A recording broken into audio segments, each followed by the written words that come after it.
So imagine computer memory is a series of numbered deposit boxes.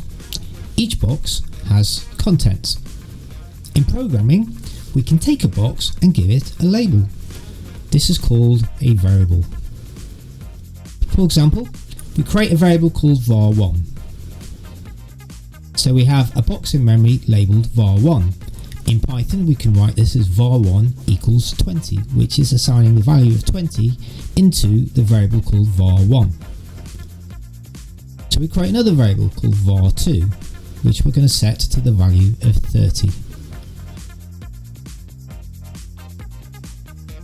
We're going to take both these variables, var1 and var2, and add them together to put into the variable called total. We can express this in Python as the following: total equals var1 plus var2. So again, imagine a box in memory labelled total, of which we're going to insert the value 20 plus 30, which is 50, into there. We can take all these programming statements and put them into a complete program, as shown here, with the addition of the print statement, which will output the contents of the variable labelled total. And if I run it in the program, you will see it as the following.